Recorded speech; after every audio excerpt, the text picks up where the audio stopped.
Selamat pagi semuanya. Assalamualaikum warahmatullahi wabarakatuh. Kali ini kita akan melanjutkan kuliahnya tentang uh, estimasi ya. Estimasi kita mulai dari estimasi dulu.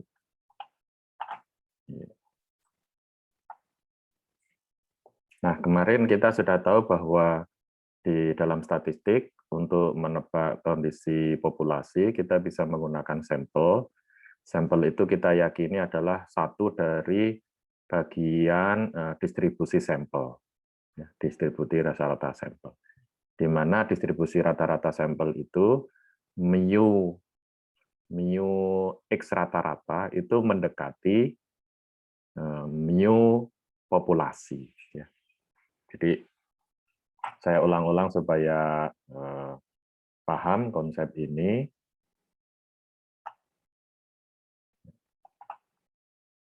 Jadi sebenarnya kita ingin mendekati suatu populasi, ini populasi yang besar gitu ya.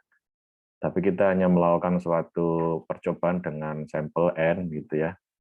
Nah, untuk itu kita yakin bahwa N ini yang satu kali percobaan ini menghasilkan X rata-rata dan S gitu ya. Nah, ini adalah bagian dari suatu distribusi X rata-rata. Ya. Nah, kita yakin itu adalah bagian dari distribusi X rata-rata yang mempunyai mu X rata-rata tertentu. Nah, mu X rata-rata ya. Dan sigma X rata-rata ya. Ini untuk N tertentu ya. Nah, kemudian kita tahu bahwa satu ini nggak tahu ada di mana di sini, kita nggak tahu. Maka kita kemudian misal ya kita dapat di sini suatu X rata-rata itu. Maka kita ingin menebak mu X rata-rata ini ada di suatu rentang. Suatu rentang. Secara relatif kita akan membuat semacam distribusi normal di sekelilingnya, lalu kita mengetahui 95%-nya atau 99%-nya atau 90%-nya ya lah ya, itu akan ada di rentang ini. Nah, diharapkan rentang ini memuat mu X rata-rata. Contohnya rentang yang ini memuat dia, memuat.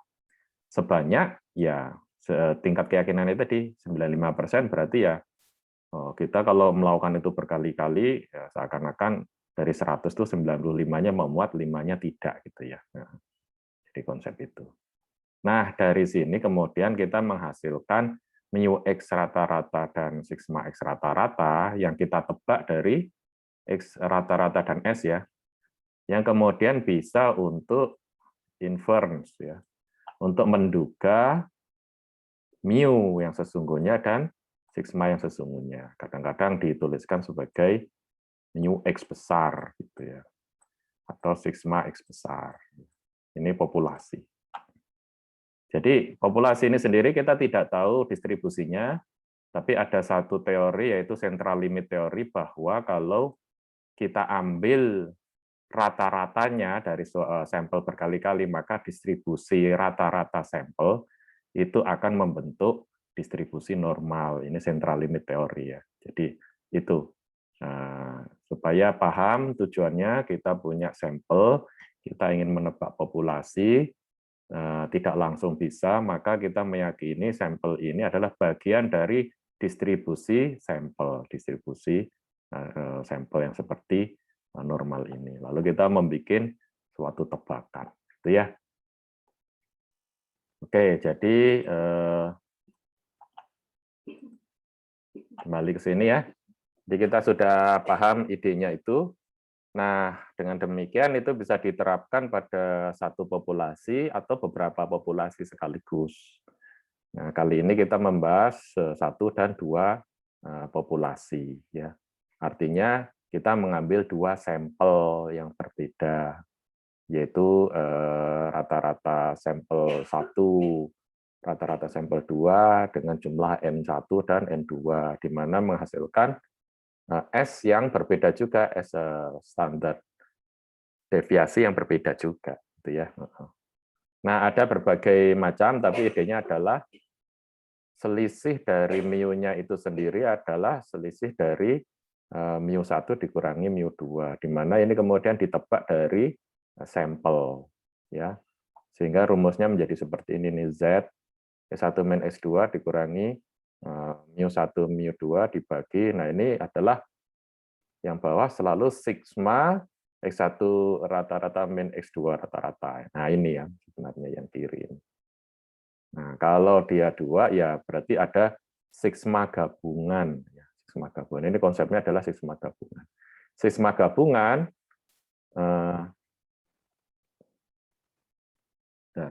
sigma gabungan itu dia bergantung pada kasusnya, ya, bergantung pada kasusnya. Di mana ada yang standar deviasinya populasi diketahui, kadang-kadang tidak diketahui. Kalau di sini misalnya diketahui ya with non variance. Nah, ini standar deviasi populasi diketahui. Kok bisa? Ya bisa saja misalnya ini dari mesin pabrik GE, ini dari Pratt Whitney gitu ya, dan mereka sudah melakukan simulasi atau testing ribuan kali sehingga mereka mempunyai angka-angka populasi. Ya. Oke, jadi kira-kira seperti ini hanya contoh-contoh dulu. Nah, kemudian ada ketika standar deviasinya, atau kalau dikuadratkan disebut varians, itu tidak diketahui, tapi diperkirakan sama. Ya. Contohnya misalnya mesin yang sama, dites bulan Januari dan bulan Juni. Ya, kita kan standar deviasinya tidak tahu, tapi kayaknya dari mesin yang sama, standar deviasinya sama deh. Gitu. Nah, itu maka rumusnya menggunakan S varian pool dipul ya. Ini rumusnya seperti ini ya. Oke ya. Ini agak beda kan kalau yang sebelumnya tadi standar deviasinya diketahui dari pabrik. Kalau yang ini tidak diketahui tapi kita yakin dia equal ya, dia equal. Kemudian ada kasus lagi yang lain, apa ini contoh tadi. Nah, bagaimana kalau kita pastikan equal sample size? Nah, ini cara mengambil datanya itu equal ya. Maka ya rumusnya diotak-atik lagi, akhirnya ketemu ya ini akar S1 kuadrat per N1 di mana N-nya sama, maka kemudian muncul, oh maaf, ini kalau yang equal itu ya rumusnya dimasukkan tapi N-nya sama ya. Nggak ada tulisannya di sini ternyata. Yang berikutnya ini adalah unknown and unequal. Unknown and equal. Ya sebenarnya yang equal tadi masukkan saja N1 dan N2-nya sama gitu ya. Jadi kan dia equal. Di unknown but equal unknown equal size ya. Ini unknown unequal variance. Jadi rumus-rumus ini sebenarnya adalah rumus-rumus untuk menyesuaikan dengan kondisi data ya. Ya, tapi idenya kalau Anda perhatikan, baik ini adalah Z maupun T gitu ya. Ini sama ya, di sini adalah yang X-nya yang sedang dievaluasi, lalu ini perkiraan mu-nya, dan di bawahnya adalah standar deviasi sampel. Ya. Nah, di mana kasusnya nanti berubah-ubah.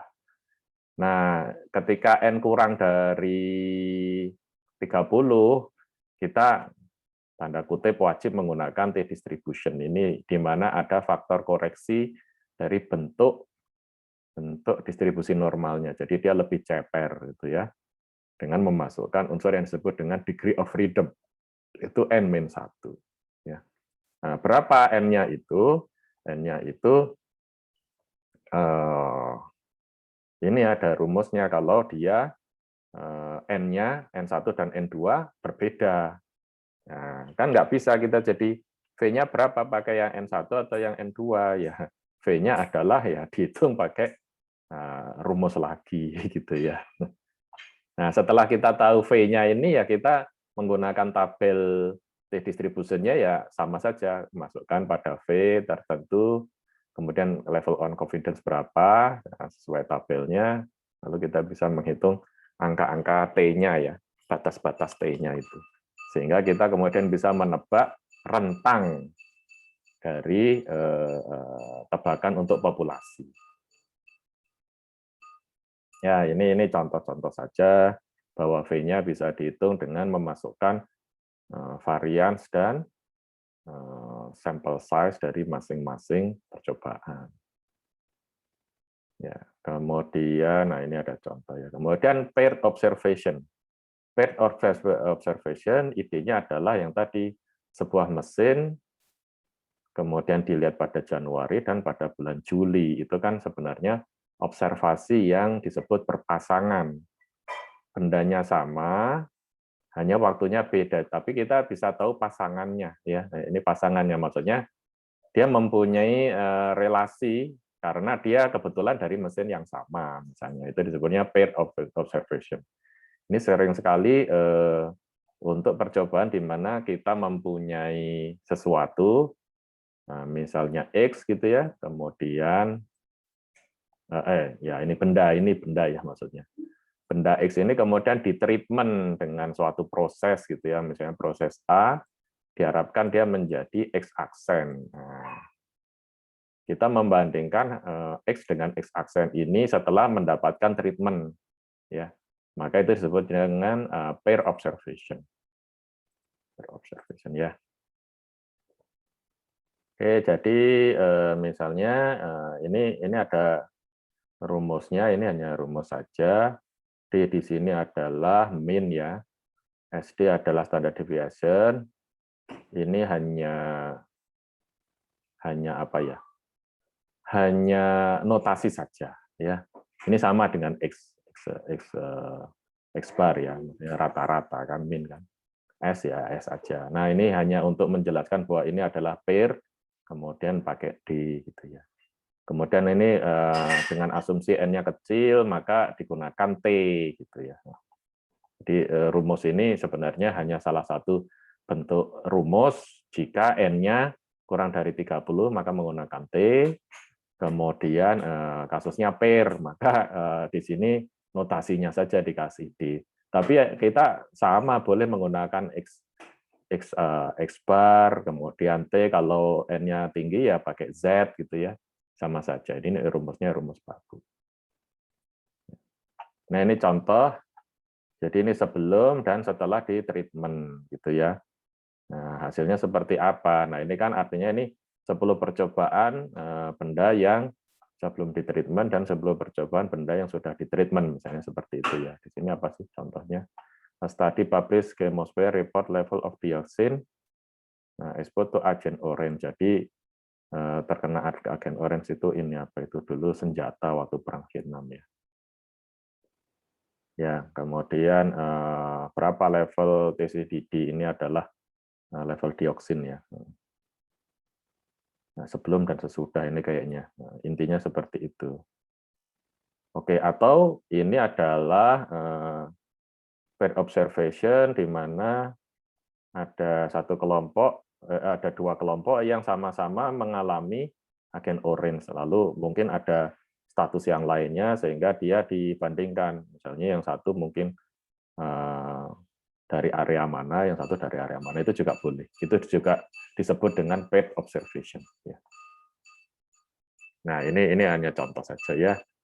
Kemudian di sini diketahui bahwa rata-ratanya adalah sekian. There is no significant difference between mean in level plasma and fat tissue. Oh, ini membandingkannya dari orang yang sama, tapi dia plasma dan fat tissue ya. Veterannya ada 20 sih, orangnya beda ya, dibagi 2 percobaan. Oh, maaf, ini adalah 20 percobaan dengan N20, di mana yang dibandingkan adalah level TCDD di plasma dan di fat tissue. Jadi dari sumber yang sama, didapat dua datanya ini kan dari sumber yang sama, misalnya veteran 1 punya plasma dan punya fat tissue gitu ya, TCD di plasma dan fat tissue, maka ini disebut paired. Ini berasal dari orang yang sama, maka ini disebut paired.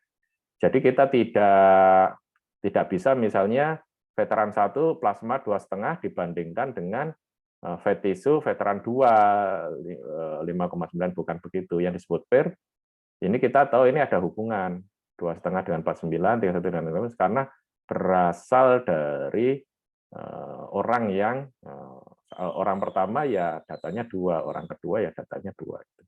Maka ini disebut data yang berpasangan, gitu ya. Berpasangan. Tidak boleh kita tukar posisinya. Ini dipasangkan dengan ini, kemudian mungkin dalam kasus ini dia diselisihkan ya. Yang level fat tissue dengan di plasma ini diselisihkan. Nah, di sini selisihnya adalah sekian-sekian, coba apa ini? Nah, ini dia ya. Ini selisihnya. Observasi dari perbandingan level TCDD di plasma dan di fat tissue. Berarti ini pengamatan fat tissue, ini adalah plasma gitu ya. Ya, yang penting Anda tahu bahwa yang disebut dengan pair itu datanya itu berpasangan. Jadi harus dari sumber yang sama, kita tahu ada hubungan dari data satu dan data kedua gitu. Kalau yang sebelumnya dari 2 populasi yang berbeda, misalnya 20 kelompok, kemudian satu disebut 10 kelompok pertama dan 10 kelompok kedua, masing-masing dari Vietnam, lalu dilihat di plasmanya saja, di 10 yang pertama dan 10 kedua. Itu adalah bukan pair, tapi kasus 2 populasi. Ya, 2 populasi. Tapi kalau pair adalah dari 1 orang diambil langsung 2 data. Nah, itu 2 data itu berpasangan. Nah, ini ada exercise-nya. Nanti kita latihannya setelah seluruh idenya itu kita pahami. Kasus lain adalah yang disebut dengan proporsi. Ya. Jadi kalau yang sebelumnya kan kita kasusnya tentang rata-rata ya. Kasus lain adalah proporsi, yaitu dalam persen ya, proporsi ya, dari 0 sampai 1 kan ya, dari sampai 100% itu proporsi. Nah, proporsi biasanya adalah sesuatu pengamatan dibanding totalnya. Misalnya ini dalam binomial ya. Biasanya proporsi itu kasus-kasus binomial. Contohnya misalnya calon presiden ada 2, calon presiden 1 dan 2, itu berapa proporsi menangnya 1 dan 2 gitu kan ya. Itu bisa, itu kasus-kasus binomial. Semua kasus bisa dijadikan binomial. Kalau ada 3 kelas, ambil kelas pertama, 2 dan 3 digabungkan, maka itu jadi binomial juga. Gitu ya. Nah, maka ada rumusnya khusus untuk ini, karena ada kasus-kasus kita ingin menduga proporsi dari populasi. Ya. Proporsi dari populasi. Misalnya ini saya gambar ya ini. Populasi itu sebenarnya seperti ini, 40%-nya itu yang diarsir. Nah, kemudian kita mengambil sampel dan ternyata ini 50% yang diarsir. Nah, bagaimana kita yakin menduga ini memang 50% dan bukan 40%? Nah, itu kan problemnya ya. Kita tidak pernah tahu yang sesungguhnya. Tapi kita hanya bisa menduga dari sampel kita, ya, dari sampel kita. Jadi kasusnya adalah menduga proporsi. Maka rumusnya adalah ya sama, ini suatu proporsi, ini sesuatu yang kita amati. Sebelumnya kita ada X atau ada X rata-rata, sekarang ada proporsi dikurangi dengan ini perkiraan tanda kutip mu proporsi lah begitu ya, proporsi yang sesungguhnya. Dan yang di bawah ini adalah standar deviasi proporsi.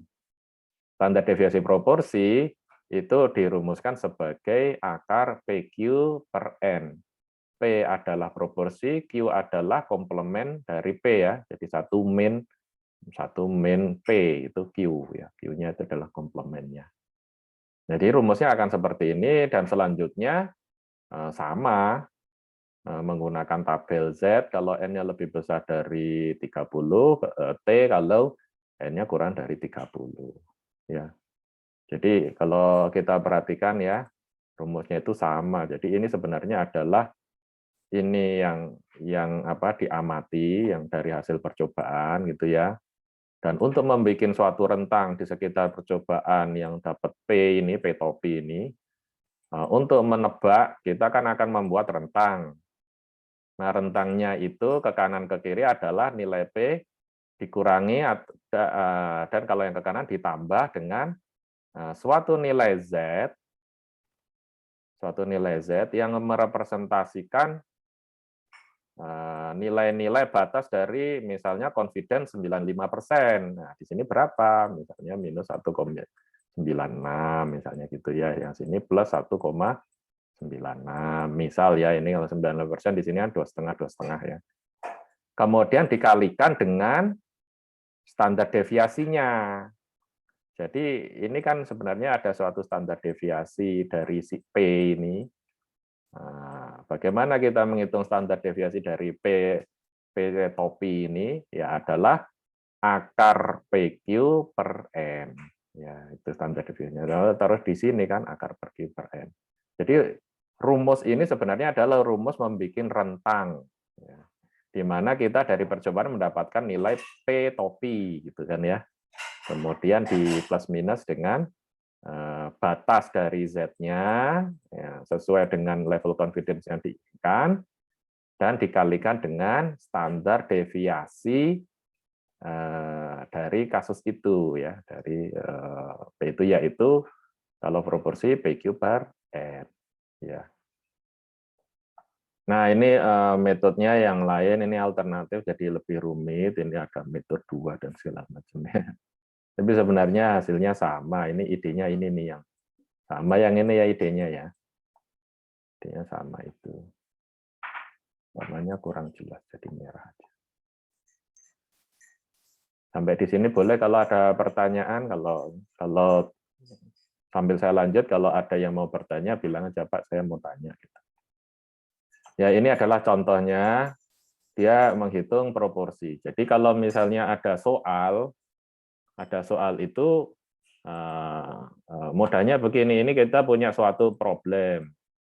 Problemnya itu kita tanya dulu, ini mencari mu, ya, ini mencari proporsi, atau ini mau mengetes standar deviasi. Ya. Biasanya problem itu cuma 3 ini. Contohnya saya ingin dapat rata-rata dari suatu alat produksi, itu kan mu. Saya ingin dapat proporsi dari bahan kimia yang saya bikin di reaktor kimia gitu ya. Maka dia dalam bentuk persentase biasanya kalau kimia ya berapa yang berhasil sintesanya itu berhasil gitu ya. 90%, 80% itu dalam proporsi.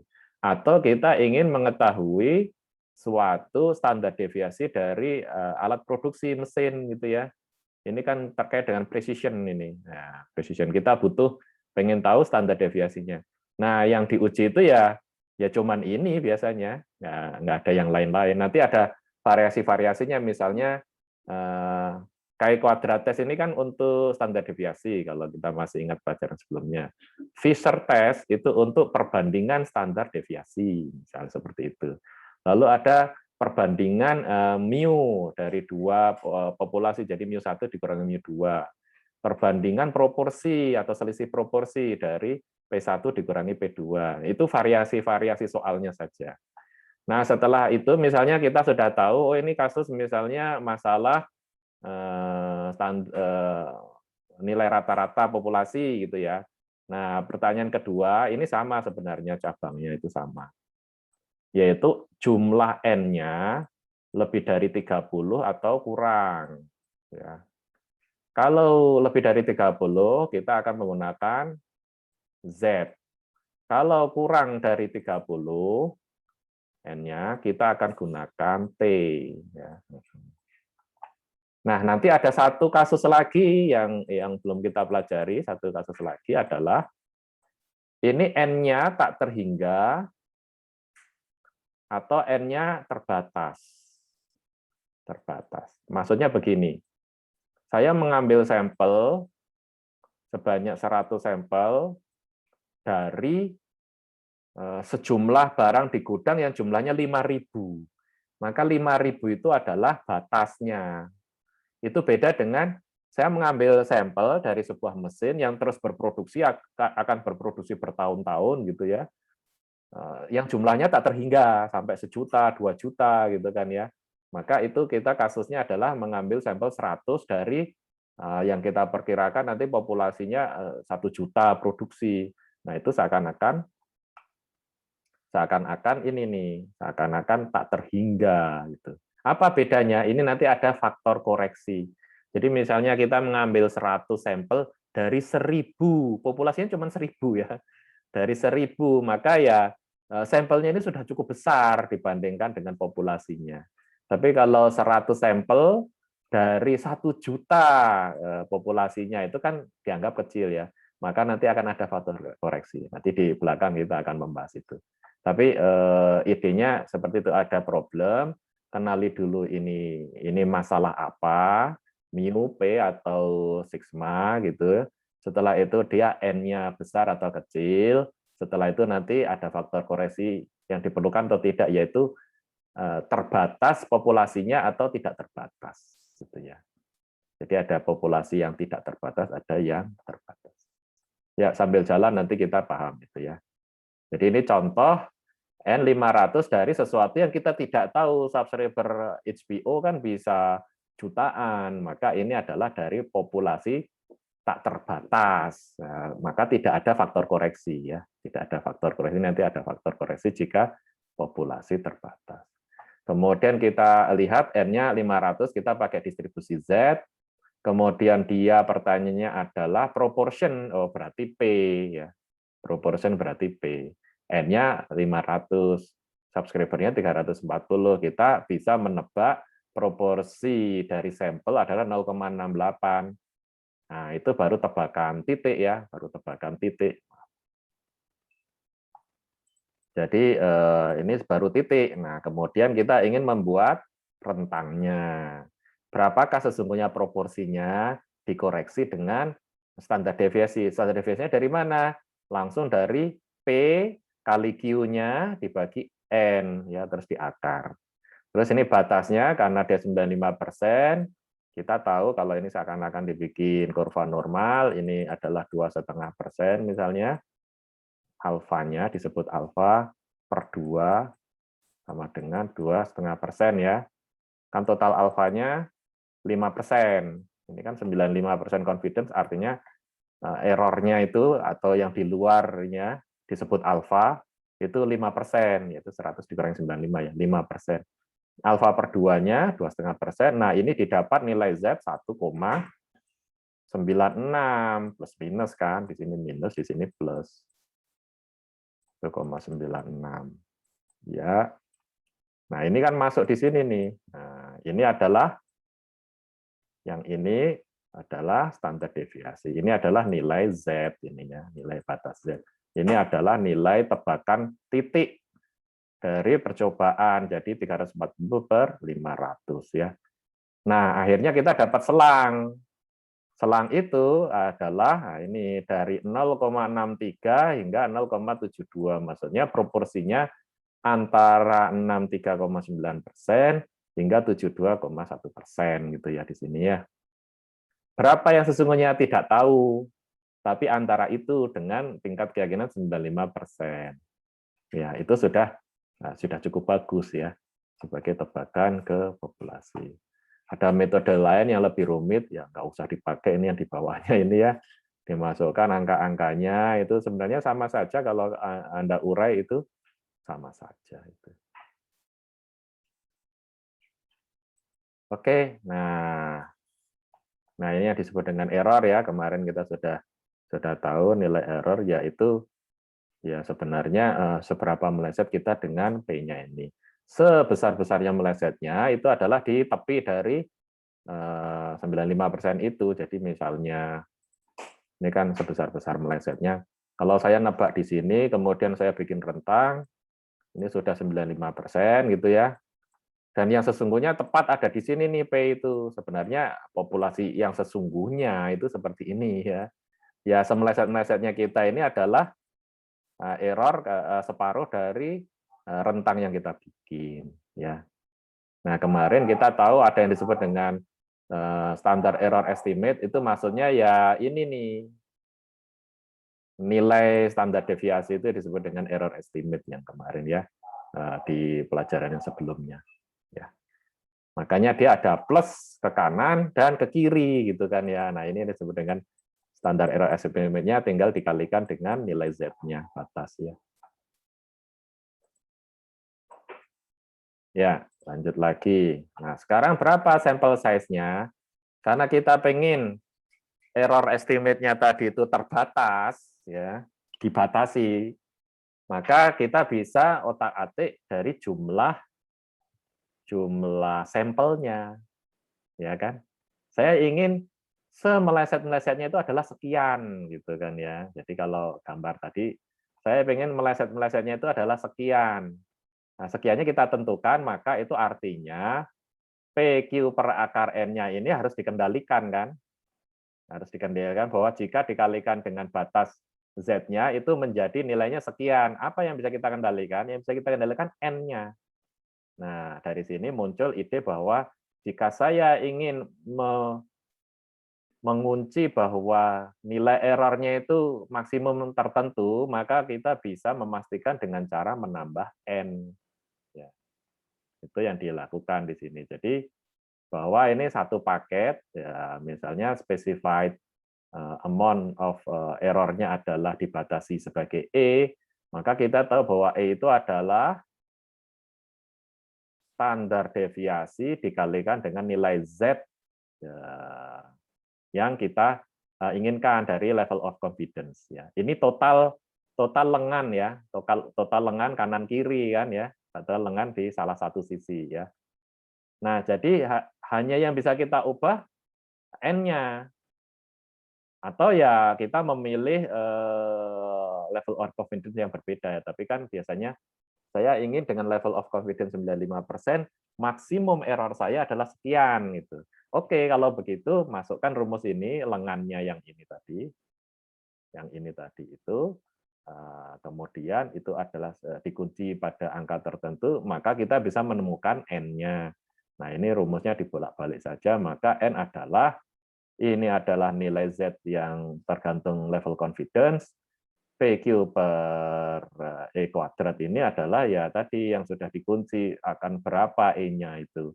Lalu PQ dari sampel seperti apa dimasukkan. Nah, ini biasanya kalau kita ragu-ragu ya angka paling mudahnya 50-50 gitu ya.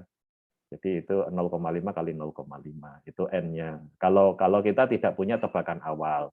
Tapi kalau kita punya tebakan awal, misalnya kita sudah eksperimen dengan jumlah yang lebih sedikit, kita mungkin mempunyai angka agak berbeda, nah ini boleh dimasukkan sehingga N-nya lebih yakin lagi. Jadi seperti percobaan awal untuk mendapatkan P tebakan topi pertama gitu, kemudian dimasukkan lagi menjadi yang kedua dengan harapan percobaan yang pertama tadi itu tidak terlalu jauh ya.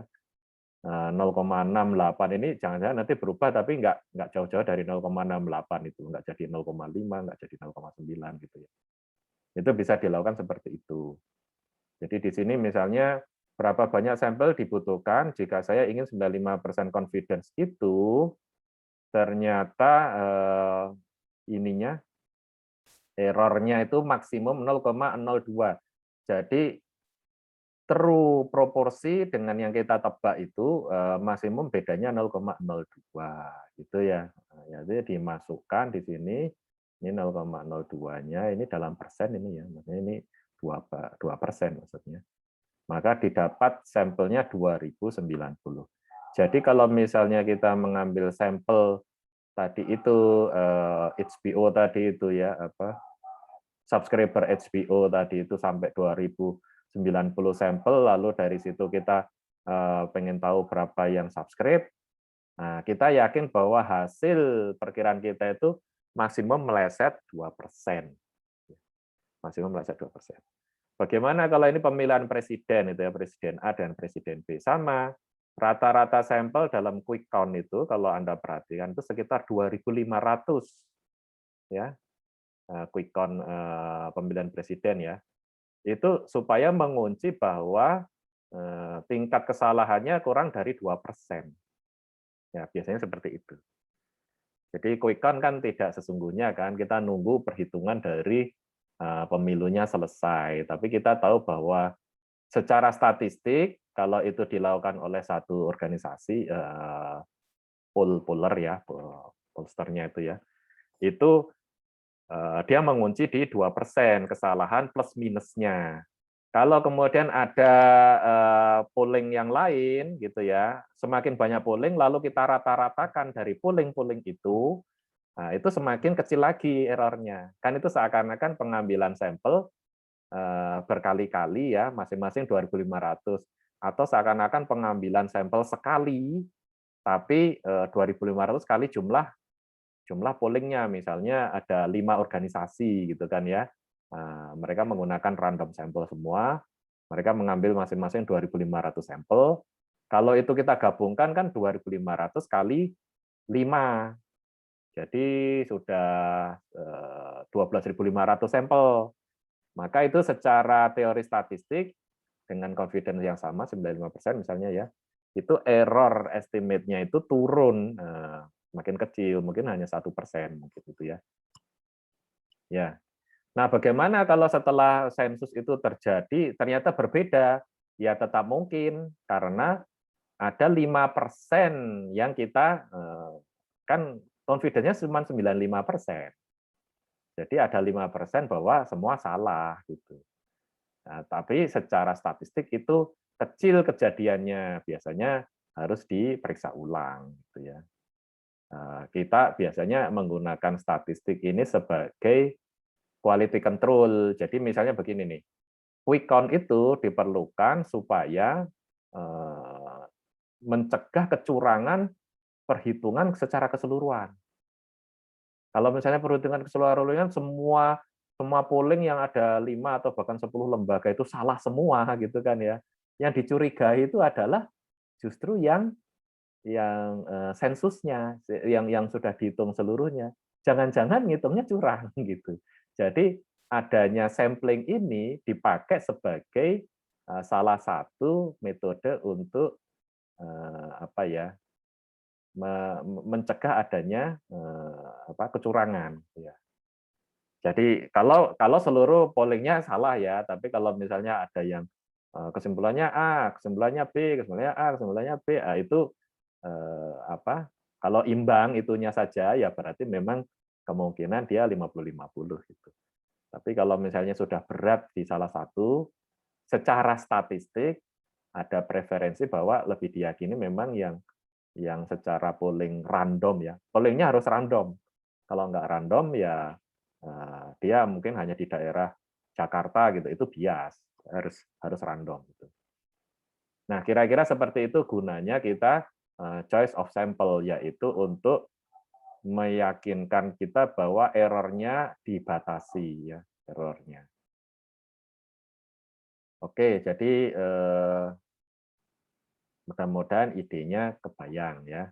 Itu menggunakan inference untuk proporsi ya. Ya. Nah, silakan ini ada contoh-contohnya bisa dilihat. Nah, variasi dari kasus proporsi adalah perbandingan dua proporsi. Jadi mesin A menghasilkan sekian persen, mesin B menghasilkan sekian persen cacat. Atau misalnya reaktor kimia A menghasilkan produk 90%, reaktor kimia B menghasilkan produk 85%. Apakah memang berbeda dua reaktor itu? Atau misalnya vaksin satu efikasi 70%, vaksin 2 efikasi 73%. Apa kemudian benar vaksin 2 itu lebih bagus dibanding vaksin 1 atau kebetulan dari sampel saja gitu ya. Nah, itu ada namanya perbandingan perbedaan dari dua proporsi. Jika dia itu kurang dari suatu nilai tertentu, nanti akan dibahas di uji hipotesis ya. Tapi kira-kiranya begini, jika perbedaan proporsi itu masih di antara tertentu begitu ya, kita menganggapnya tidak berbeda. Jadi biasanya P1 min P2 itu nanti di hipotesisnya adalah tidak ada perbedaan. Tapi kalau dia melebihi batas tertentu, itu berarti kita yakin memang ada perbedaan. Ya, nanti akan kita bahas di uji hipotesis ya setelah ini ya. Tapi idenya adalah membandingkan hasil proporsi 1 dan proporsi 2 ya. Rumusnya tetap sama, tapi kali ini mu-nya itu adalah mu P1 topi min P2 topi gitu ya. Ingat ya, jadi Mu-nya itu sendiri sudah suatu selisih. Jadi ini distribusi normal dari selisih. Gitu. Maka standar deviasinya juga harus standar deviasi dari selisih. Gitu. Jadi sudah ini. Nah, bagaimana menghitung standar deviasi dari selisih? Nah, ini rumusnya. Ini rumusnya. Jadi rumus itu istilahnya sederhananya akan selalu mirip ya, X dikurangi mu dibagi standar deviasi. Kemudian kalau ini adalah X rata-rata ya tinggal kasih bar, ininya jadi X rata-rata, ininya jadi X rata-rata. Kalau ini adalah mu1, mu2 ya tulis X1 min X2, ini mu1, mu2, ini sigma mu1, mu2 gitu, atau X1, X2, jadi gabungan. Nah, jadi kebanyakan dari modifikasi rumus itu berkaitan dengan standar deviasinya. Kalau yang atas relatif gampang ya. Coba kita perhatikan ini Z, ini P1 min P2 topi dikurangi P1 min P2. Nah, yang unik itu kan yang ini nih, selalu yang bawahnya ini. Nah, saya sendiri suka nggak hafal, lihat buku lagi gitu, kalau lihat kasusnya kan. Jadi ini adalah sigma dari P1, P2 ini dikuadratkan, artinya kalau kita ambil sigma ini nanti ada akar. Ini kan ada akarnya. Ya, idenya kan sangat sederhana ya. Selalu Z ini adalah yang mau dievaluasi, ini adalah perkiraan titik tengahnya, ini adalah standar deviasinya gitu ya. Oke, ya, ini contoh ya, contoh saja. Kemudian, nah ini ada contoh-contohnya. Nah, kita lebih cepat lagi lah. Nah, di sini ada ini nih, introduce. Kita ingat di sini ada K, ya. K itu adalah yang nanti adalah nilai dari Z, dan ada SE ini kan ya, standar error. Standar error itu yang standar deviasinya itu. Ya, makanya sering ditulis seperti ini. K adalah konstan, ya, menggunakan T atau normal, ini sebenarnya adalah ini cara menggambarkannya lagi. Jadi sesuatu yang Anda tebak dari hasil sampel, lalu ada K-nya ini adalah nilai Z atau T, dan kemudian ada standar error, itu adalah yang standar deviasi itu. Ya. Ini exercise, kira-kira seperti ini ada jawabannya. Nah, nanti bisa latihan. Nah, jawabannya ini juga saya ambil dari buku ya. Selalu latihan dengan jawaban yang sudah diketahui. Jadi kita tahu kalau kita salah atau tidak salah. Jadi kalau atau sudah benar ya. Oke. Nah, sekarang tadi kan sudah mu, lalu P, lalu sekarang akan standar deviasinya itu sendiri yang diperkirakan. Jadi sebenarnya berapa standar deviasinya? Kan kita mempunyai dari sampel, tapi sesungguhnya berapa kalau populasi? Nah, sekarang yang ditanya adalah si standar deviasinya itu sendiri. Ini biasanya untuk engineering penting ya, yaitu untuk menghitung precision dari sebuah mesin. Ya, kalau mesin kita masih mesin bubut yang gede ya, itu saja sudah dalam mili ya. Nah, bayangkan kalau ini teknologi nano ya.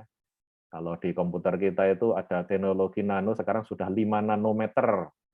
Nah, itu udah yang canggih chipnya 5 nanometer. Nah, memastikan bahwa hasil dari, dia kan pakai foto ya, pakai etching ya. Nah, itu memang 5 nano gitu kan ya. Tidak plus minusnya itu kecil banget, berarti 0,1 atau 0,01 nano gitu ya. Itu lebih rumit lagi. Nah, yang akan diuji adalah standar deviasinya. Maka rumusnya ini sebenarnya rumus ini mirip-mirip lagi kan ya. Nah, mirip-mirip lagi, tapi kita ingat kalau kita bertemu dengan standar deviasi yang dipakai adalah distribusi Chi kuadrat. Distribusi Chi kuadrat. Jadi rumusnya seperti ini, yaitu N-1 dikalikan S, ini yang kita bisa tebak dari, ini kan populasi ini sebenarnya ini. Ini adalah S populasi, ini adalah standar deviasi populasi. Jadi begitu ya. Ya, jadi Karena ini tidak diketahui, maka diambil dari percobaan itu sendiri. Gitu. Dari percobaan itu sendiri. Coba kita lihat di sini. Jika sampelnya N, maka nanti ada N-1 ya.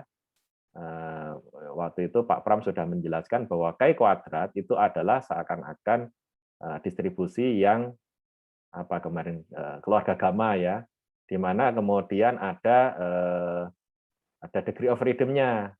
Nah, makanya kemudian muncul N-1 lah intinya begitu ya. Jadi ada degree freedom-nya. Oke, jadi we obtain value sample variance untuk menebak berapakah varians ya. Varians itu kuadrat dari standar deviasi. Jadi S2 ini adalah estimatornya dan ini yang mungkin diketahui atau tidak diketahui nanti juga bisa dibandingkan. Tapi intinya bagaimana cara kita menggunakannya, kita lihat rumus di bawah ini. Jadi berapa varians yang sesungguhnya? Dia jawabannya adalah di antara ini sampai ini gitu. Di antara sesuatu sampai sesuatu. Jadi contohnya bahwa ini X rata-rata ini adalah sebenarnya adalah apa ya? Variansnya lah ya gitu ya. Bahwa nanti nilainya itu antara sekian sampai sekian gitu ya. Nah, ini. Cara ngitungnya sedikit berbeda, ini sudah dibikinkan tabel ya. Mari kita lihat dari suatu contoh saja ya. Jadi dari suatu contoh. Jadi rumusnya itu nantinya akan seperti ini nih. Kita menggunakan bukan Z, bukan T, tapi Chi kuadrat ya, Chi kuadrat. Ya. Sebagai batas-batas kritisnya, sebagai angka-angka batasnya ya. Nah, kemudian untuk menggunakan Chi kuadrat ini kita butuh V yaitu N-1 ya. N-1 itu sendiri nanti masuk di dalam rumus ya. Tapi bedakan, N-1 di sini adalah rumus, N-1 di sini tuh ketika kita membaca tabel itu butuh V. V-nya juga kebetulan nilainya N-1. Langsung contoh ini misalnya. Ada 10 paket ya, kemudian ini nilai rata-ratanya, tapi kita ingin mengetahui variansnya. Ya. Jadi ini harus dihitung dulu. Dihitung dulu S kuadratnya. S kuadrat adalah ini dirata-ratakan, lalu diselisihkan, lalu dikuadratkan, kan begitu ya. Ini kan adalah nilai rata-ratanya. Dikuadratkan, kemudian, oh sebentar. Oh ini jumlah dikuadratkan. Ini adalah, ya itu cara menghitung S kuadrat ya. Yang di bawahnya ada N kali N-1. Ini rumusnya lah intinya. Kita ingin menemukan standar deviasi, varians, kalau kuadrat itu varians, varians dari data ini. Lalu kita ingin bertanya, apakah benar variansnya 286? Belum tentu secara statistik, ini hanya estimasi titik. Kita harus membuat rentang di sekelilingnya. Berapa sampai berapa? Nah, masuklah sebuah angka dari distribusi Chi kuadrat, di mana kita mengambil, kan kalau 95% berarti 2,5% kiri dan 2,5% kanan, atau Chi kuadrat 0,025 dan 0,975 pada degree of freedom, ini package ada 10, berarti 10 kurangi 1, jadi degree of freedom 9. Ya. Degree of freedom-nya 9. Kemudian kita mendapatkan angka ini dari mana? Ya dari tabel, Jadi dari tabel seperti ini tadi. Nah, ini kan kita akan dapat kanan kirinya gitu ya. Jadi kita dapat kanan kirinya. Nah, ini kan ya.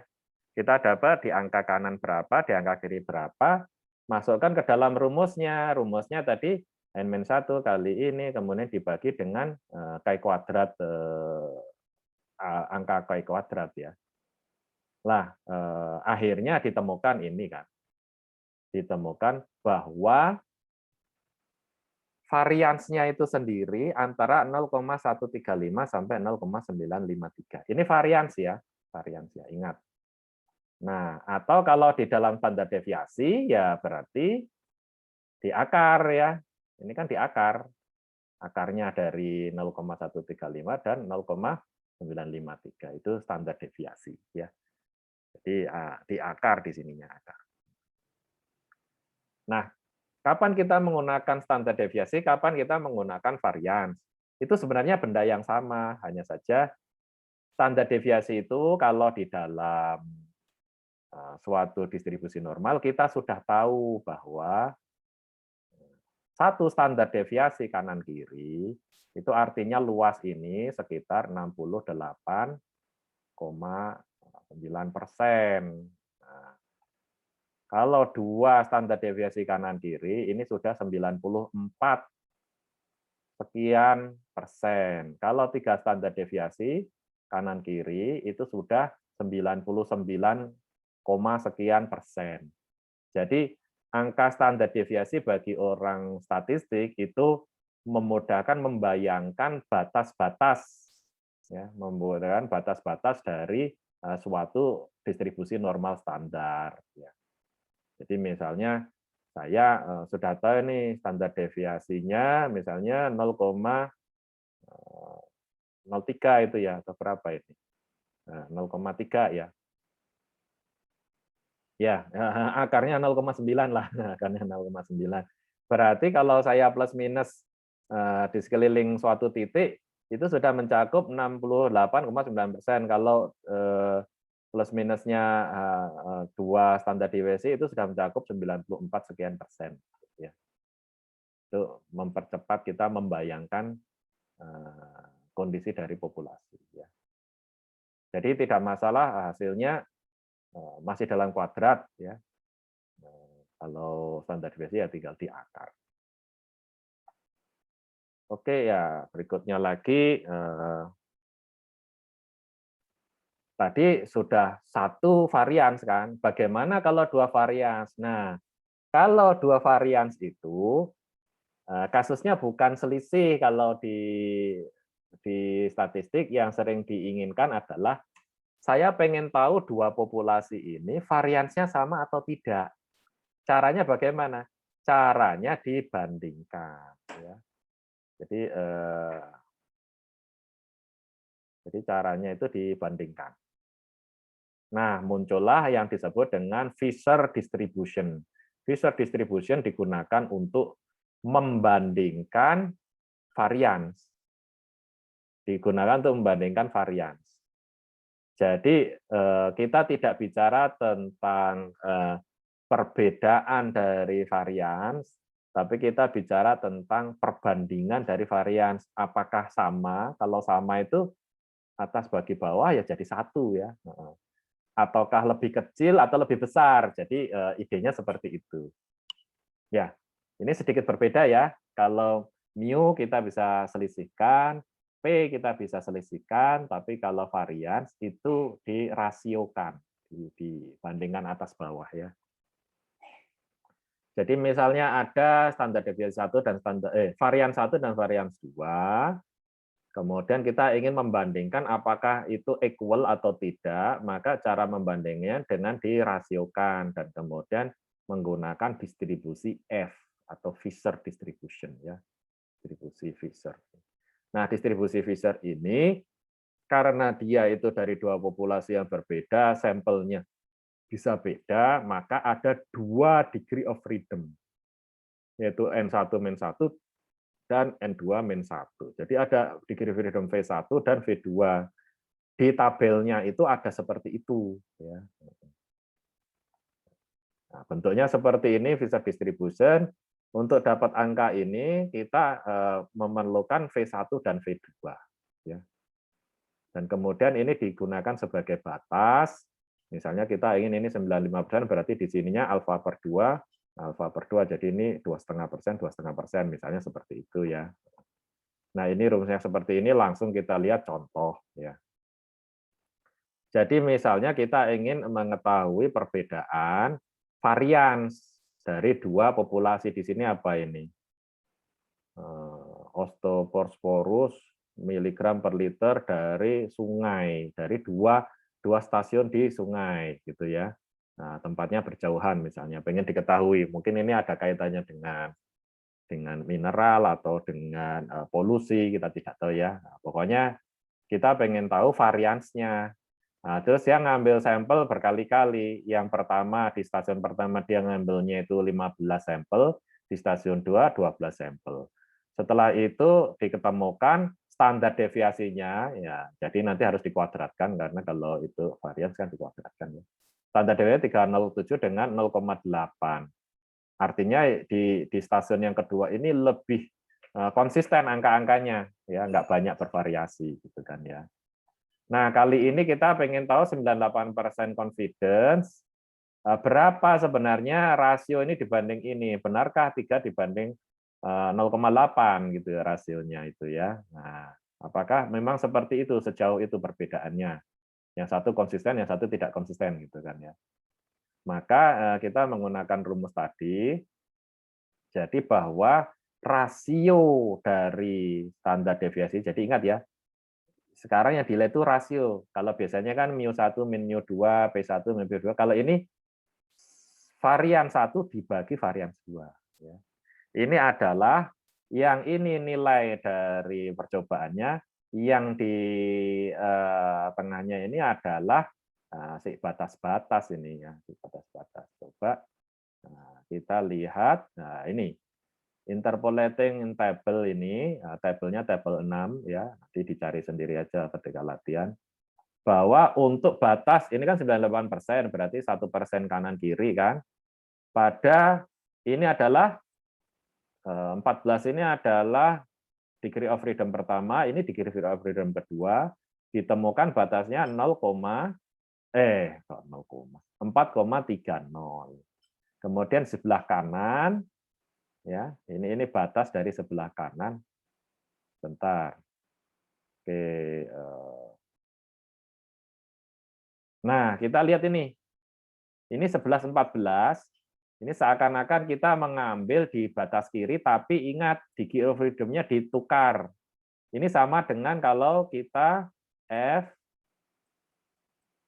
0,99, tapi di batas 14, degree of freedom 14, 11. Ini sama ya. Tapi kalau di tabel itu seringkali nggak sampai angka-angka yang gede begini ya, kecuali kita pakai kalkulator lah ya. Jadi bisa ditukar posisinya ini, ditukar posisinya. Ya, ntar saya balik ke gambar F distribution ya. Jadi di sini nih, di sini ini sebenarnya harusnya yang kanan adalah F alfa per 2 V1 V2. Tapi ini ternyata sama dengan kalau kita V2 V1 pada alfa per 2 yang sama dengan yang kiri itu ya. Ya. Intinya itu angka yang kanan ini sama, boleh menggunakan angka seakan-akan di kiri tapi ditukar menjadi V2 V1. Ya. Yaitu sebenarnya sudah ada pembuktiannya, yaitu caranya membuat si grafik ini sendiri gitu kan ya. Jadi ketika ditukar itu ya sama. Jadi contoh yang di sini itu dia ditukar balik. Nah, apa ininya implikasinya? Yang ini yang ini adalah sebaliknya. Artinya apa? Ini kan jadi angkanya kecil ya. Ini kan jadi angkanya di bawah 0, yang ini besar kan, jadi make sense kan? Batas kanan adalah besar, batas kiri adalah kecil gitu ya. Jangan sampai ini pakai seper juga, nanti berbeda lagi itu. Ya. Nah, coba nanti kita lihat di tabelnya ya, tabelnya. Kalau kita sudah latihan detail. Ya, itu saja di catatannya bahwa kita bisa menggunakan yang kanan itu dengan batas di mana degree of freedom-nya ditukar V2 V1. Kemudian karena sudah ditukar dia bukan lagi seper, tapi ya si angka itu sendiri gitu ya. Nah, singkat cerita sebenarnya tujuannya adalah ingin mengetahui ini nih, bahwa setelah level confidence-nya ini, maka didapat ini nih sebenarnya. Ingat ini dalam kuadrat, maka kemudian di akar ya, di akar. Ya. Di akar jadinya seperti ini. Artinya memang standar deviasi 1 itu lebih besar dibanding standar deviasi 2. Jadi stasiun 1 itu lebih bervariasi hasilnya dibanding stasiun 2. Nah, apa gunanya ini? Ini gunanya adalah untuk kemudian dipakai menghitung mu atau p, selisih mu atau p ya. Kok dihitung variansi dulu? Kan untuk menghitung selisih P dari dua populasi atau selisih mu dari dua populasi, kita harus tahu standar deviasinya. Yang tadi rumus-rumus di atas ya. Saya balik lagi ke atas. Tiap kali kita ini akan melakukan rumus untuk menghitung selisih mu, kita akan ditanya variansnya equal atau tidak, diketahui atau tidak, gitu kan ya. Nah, kita menguji dulu berapa sebenarnya varians dari kasus kita itu. Kalau dia itu varians atau standar deviasi ya, akar dari varians, itu ternyata sama, ya berarti tadi di sekitar angka 1 kan. Ya, kita bisa berasumsi kalau di sekitar angka 1 ya kita gunakan rumus di mana equal variance atau equal standar deviasi. Tapi kalau misalnya ternyata berbeda jauh, ya kita yakin bahwa kita menggunakan variance yang unequal. Jadi kita menghitung variance tadi itu untuk supaya bisa menghitung selisih dari mu atau p. Ya, kayak bolak-balik, tapi itu penting ya karena di dalam kita melakukan estimasi interval, yang krusial itu kan sebenarnya adalah standar deviasi gabungannya ini. Nah, di sini kan ada sigma 1, sigma 2. Kita pengen tahu sigma 1, sigma 2 itu harusnya angkanya berapa. Dan kemudian kalau kita lebih hati-hati, pasti diambil yang ekstrimnya yang paling berbeda ya, yang ekstrim besar ya, supaya angka ini menjadi lebih besar atau malah lebih kecil ya. Pokoknya rentang tebakannya itu jadi lebih lebar itu nantinya ya. Kita cari sesuatu yang variannya itu jadi lebih gede sehingga angkanya nanti lebih lebar. Oke ya, kita balik lagi. Jadi tadi ada mu, ada p, ada standar deviasi atau cara mengujinya pakai varians. Kalau dia 1 menggunakan chi kuadrat. Kalau dia perbandingan menggunakan Fisher distribution atau f-test. Ya. Ya sudah, seluruh dari estimasi-estimasi itu sudah kita bahas, yaitu ada Z distribusi, ada T, ada chi kuadrat untuk varian 1, ada f-test untuk 2 varian. Ya, untuk 2 varian. Oke. Cara menggunakannya ya tinggal latihan. Ya. Nah, ya sedikit beda ya kalau chi kuadrat dengan f-test itu rumusnya itu ya beda. Nah, f-test sedikit lebih rumit tadi karena sisi yang kanan bisa dibalik ditukar, tapi tidak seper. Ya, kalau ini seper, yang di sini ya angka itu sendiri. Ya. Kalau yang sebelah kiri aslinya seperti ini ya tertentu, pokoknya V1, V2 itu jadi seper. Yang ini V2, V1 ya. Nah, itu aja yang ditandai. Oke, jadi sekarang kita akan pindah ke yang materi berikutnya. Ya. Latihannya setelah ini ya, latihannya setelah ini nanti gampang latihannya dalam grup ya. Nah, sekarang kita akan masuk ke uji hipotesis. Ya. Jadi yang disebut dengan statistical hypothesis. Ini penting sekali termasuk untuk riset tugas akhir ya, atau nanti Anda di pekerjaan. Kalau kita ingin meneliti sesuatu, kita mempunyai hipotesis ya. Nah, bagaimana hipotesis itu dibangun ya? Jadi ada hipotesis yang kita yakini, supaya kita netral, kita menyebutnya sebagai null hipotesis, gitu ya. Dan lawannya dari hipotesis kita itu. Jadi misalnya begini, kalau saya ingin meyakini sesuatu itu berhubungan, maka supaya netral, saya mengasumsikan bahwa dia tidak berhubungan sampai ada bukti yang sangat kuat. Ya, jadi ini konsep yang penting.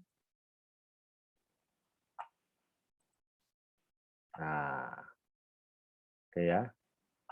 Jadi kalau saya itu meyakini sesuatu A dan B itu berkaitan, jadi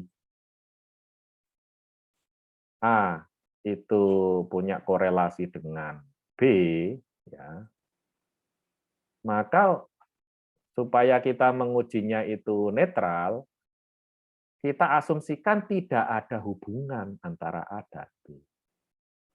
A itu tidak ada hubungan, misalnya, gitu ya, tidak ada hubungan.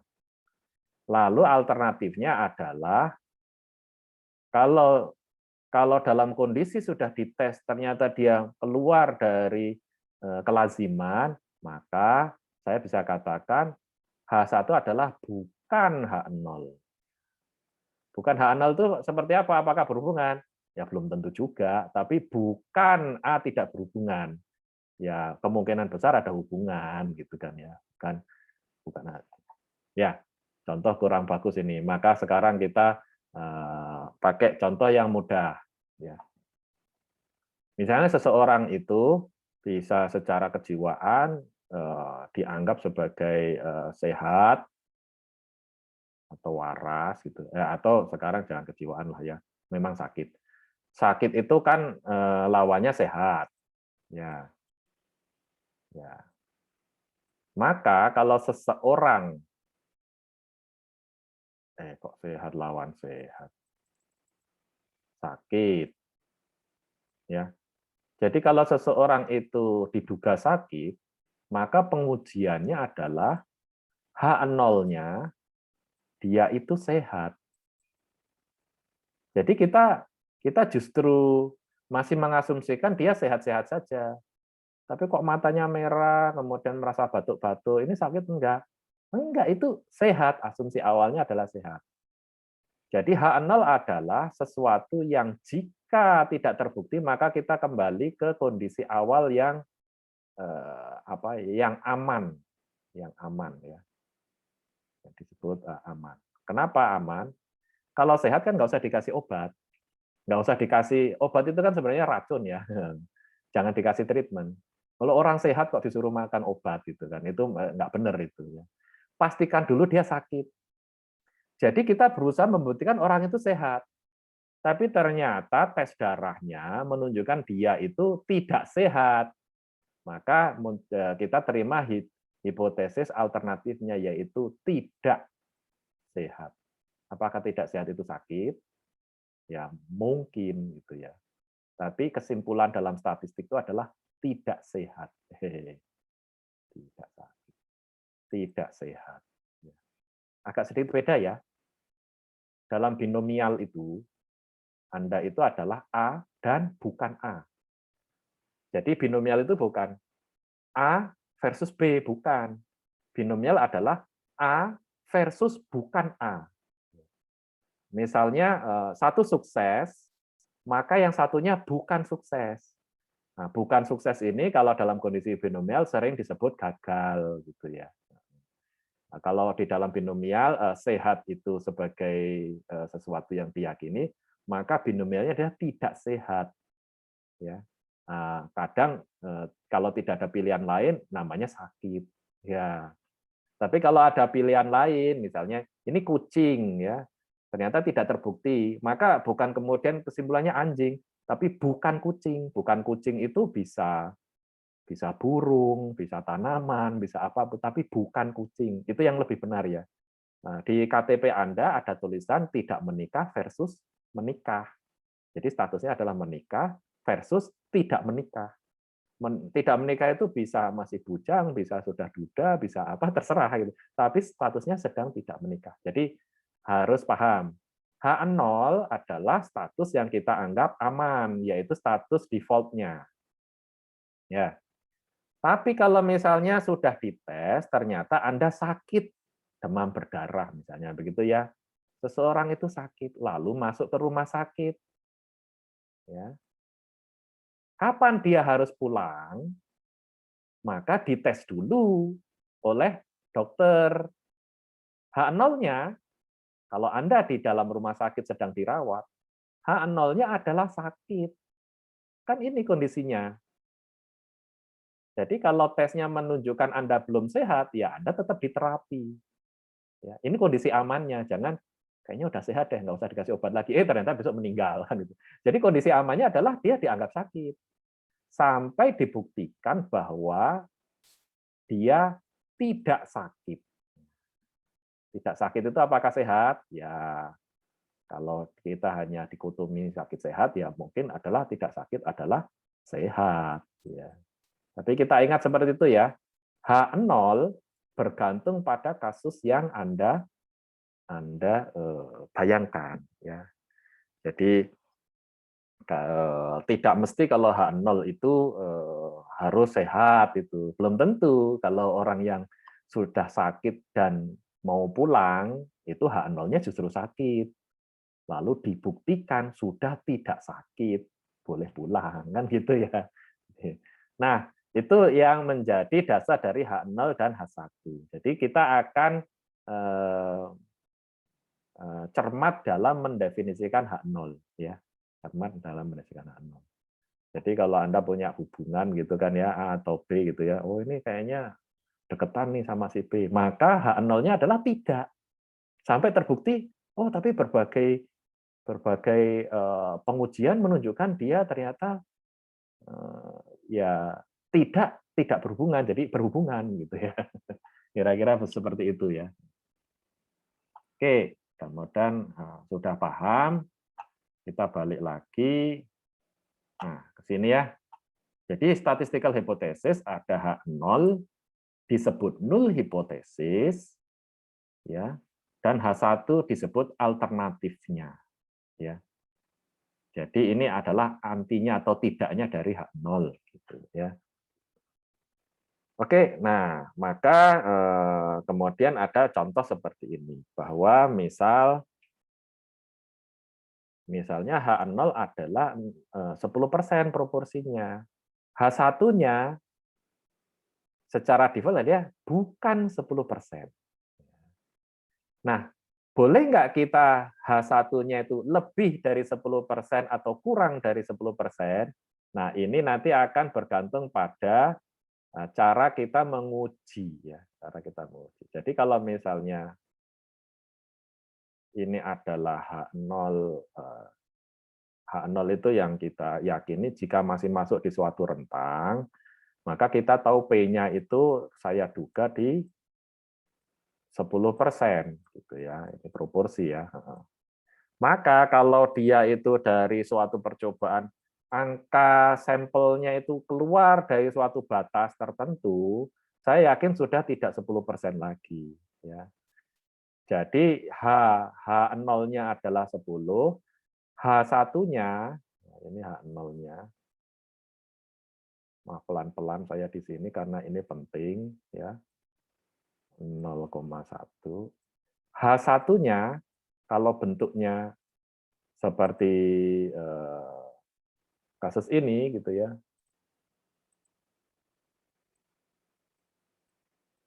Maka H1 yang benar adalah tidak sama dengan 0,1. Nah, ini contohnya kok lebih.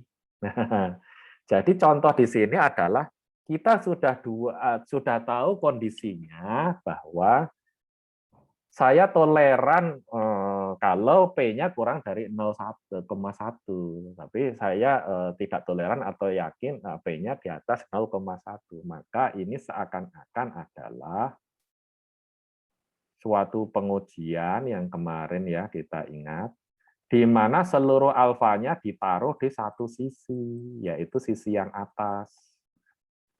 Kenapa? Ini jadi lebih ketat. Kan ini jadi bergeser. Ya. Saya tidak peduli yang kiri, saya peduli yang kanan. Maka yang ini adalah kasus H0 P sama dengan 0,10, 10 ya, 10%. H1-nya P, saya yakin di atas 10%. Nah, gitu. Nah, kan ini kita bisa tebak dari perkiraan pertama. Perkiraan pertama dari sampel kurang atau lebih dari 0,10 gitu ya. Itu kita bisa.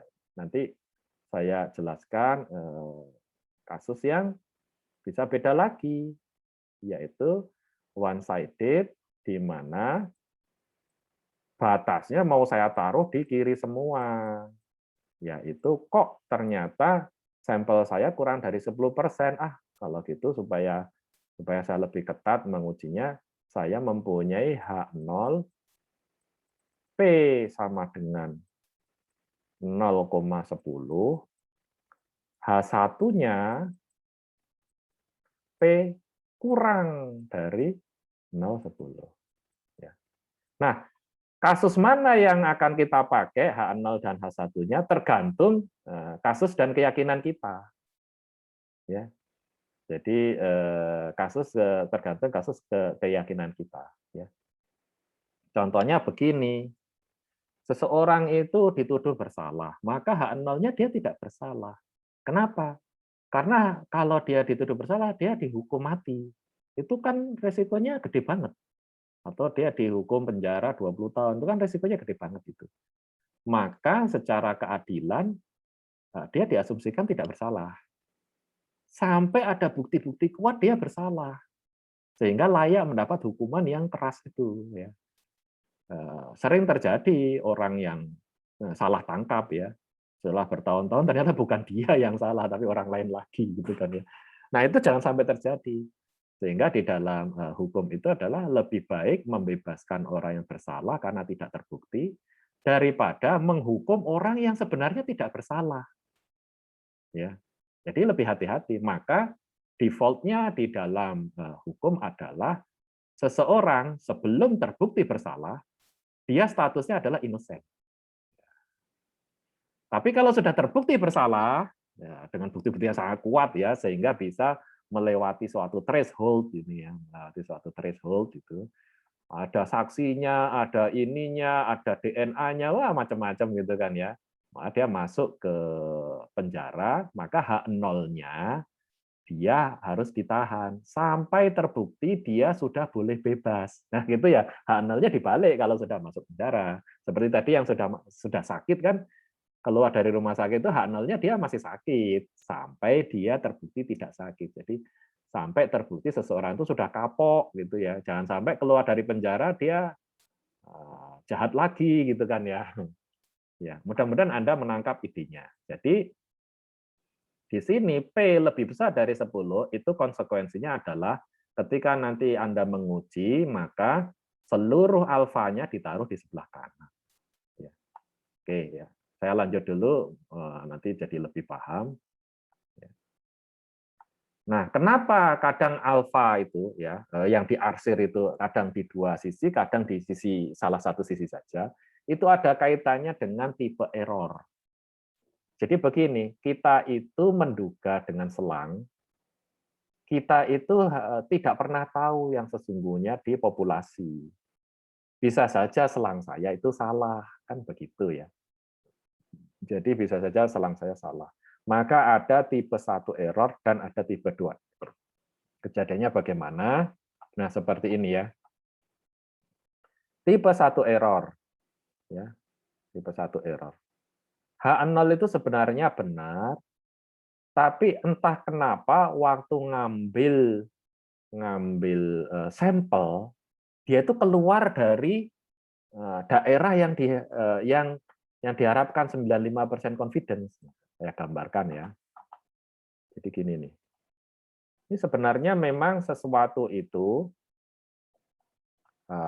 P-nya adalah misal aslinya memang adalah 0,10 atau 10%. Ya. Tapi percobaan Anda mengambil itu, P aksennya jatuh di 25%. Somehow gitu ya, Anda mengambil satu kali percobaan dan tidak beruntung gitu ya. Padahal batasnya misalnya di sini ya, misalnya batasnya di setara P 0,16 misalnya gitu. Nah ini kok di 0,25 sangat sangat jauh dari batas. Berarti saya menolak bahwa P-nya 10%. Saya yakin P bukan 10%. Saya yakin P di atas 10%. Berapa saya tidak tahu. Ya. Nah, kejadian ini bisa saja. Ternyata orang lain melakukan percobaan, dapat P 0,11, ada yang dapat P 0,7 gitu kan ya, ada yang dapat P 0,95 gitu kan ya. Nah, misalnya seperti itu ya. Ya, Anda sendiri entah kenapa somehow gitu ya waktu ngambil percobaan 0,25. Nah, berarti kan yang salah yang ini nih, ini salah ini. Tapi bisa terjadi di dalam statistik. Itu disebut adalah tipe 1 error. Ada kemungkinan Anda salah sejumlah apa? Ya sejumlah ini, persentase ini yang di sini nih. Persentase yang Anda kasih batasnya ini. Misalnya di sini entah 2,5% kalau Anda ngasih batas kanan kiri, atau dia setara dengan 5% kalau misalnya Anda di batas kanan saja. Artinya begini, ada kemungkinan sebesar 5% Anda salah mengambil sampel, yaitu sampel yang anomali tadi, sehingga Anda menolak H0. Nah, ya, oke ya, mudah-mudahan bisa dibayangkan. Itu disebut sebenarnya H0-nya benar, tapi di-reject karena sampel Anda menunjukkan dia H0 ditolak, harus H1 yang diterima. Sampel Anda. Gitu ya. Dan ini kemungkinannya adalah sebesar alfa. Misalnya kalau 95% confidence, berarti alfanya 5%. Ada 5% kasus, kalau itu diulang-ulang ya, di mana Anda mengambil kesimpulan H0 itu ditolak. Gitu. Reject H0. Ya, itu mudah-mudahan Anda paham ya. Nah, sekarang yang agak lebih sulit dipahami adalah tipe 2 error. Tapi saya akan kasih contoh nanti ya. Tipe 2 error itu adalah, ini misalnya P Anda ini ya, nah, proporsi Anda tadi kira-kira 10% tebakan Anda gitu ya. Dan Anda mendapatkan ternyata P camping percobaan 0,11. Ya, sini nih. Sehingga kalau Anda membuat seakan-akan grafik normal, Anda bisa mempunyai rentang, di mana rentang ini memuat 0,10. Maka H0 terima P adalah 0,10. Jadi walaupun percobaan kita 0,11, lalu kita mengambil rentang, ternyata rentang itu memuat hipotesis kita bahwa P itu 0,10, ya berarti P 0,10 diterima. Ya. Tapi ada kondisi di mana P011 ini adalah bagian juga dari suatu distribusi lain. Yang sesungguhnya P-nya itu adalah P yang sesungguhnya ini adalah bukan 0,10, tapi 0,15. Kan kita tidak tahu. Ini bukan P caping ya, ini P sebenarnya. Maaf. Nah, jadi ini P-nya itu sesungguhnya adalah 0,15. Ya. Ini yang benar. Tapi kita tidak tahu. Sehingga kita menduga P itu 0,10. Dan kemudian masuklah rentang dari percobaan kita 0,11 dan P010 masuk. Yang sesungguhnya P015 juga masuk kan.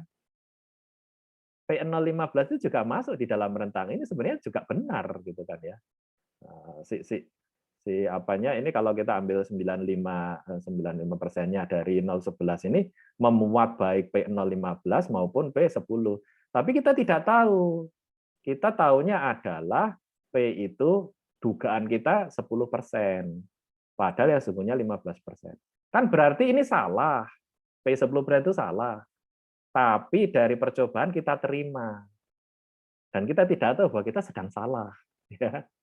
Maka itu disebut dengan tipe 2 error. Yaitu H0 itu sebenarnya salah. H0 itu seharusnya P015.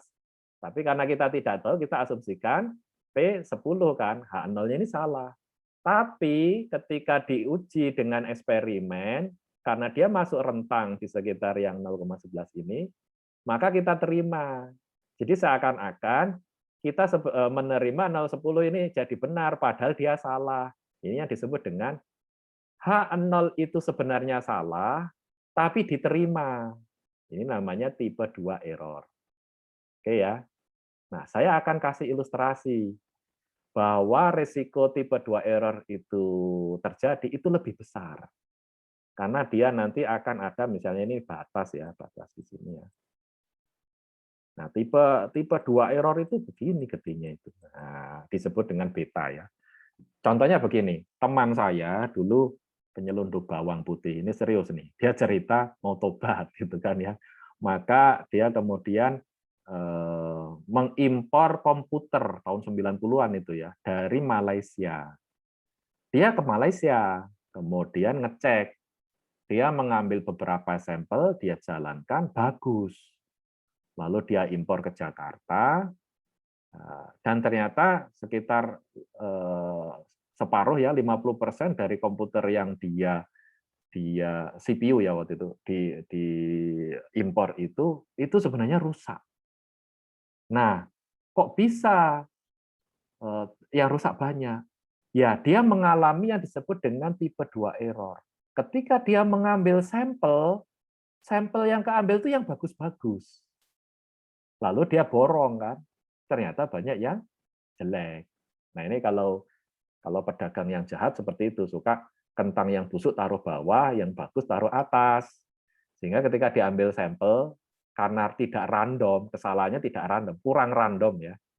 Kita hanya ngambil sampel atas, ternyata bagus, dibelilah satu karung itu, di bawahnya busuk ya. Itulah pentingnya mengambil sampel itu harus random, ya di atas, ya di bawah, ya kanan, ya kiri, tanpa ada preferensi. Sehingga semua kemungkinan itu kena gitu ya. Kalau yang busuk-busuk ada di bawah, itu ketahuan gitu. Kalau kita itu sampelnya bias, itu tipe 2 error ini menjadi lebih tinggi lagi kemungkinannya. Gitu ya. Jadi mungkin teman saya waktu ngetes itu dia ngambil yang depan-depan bagus, yang di gudang jelek-jelek gitu. Itu bisa terjadi itu. Mudah-mudahan Anda paham ya. Tipe 2 error adalah kita mengambil kesimpulan bahwa hipotesis kita ini benar, padahal sesungguhnya salah. Kita yakin dia P 10%, padahal sesungguhnya 0,15. Tapi bukti lapangannya kebetulan memuat juga P 10%. Jadi kita meyakini ini. Padahal yang benar adalah P itu sudah 0,15. Yang kebetulan juga dimuat oleh percobaan itu. Ya.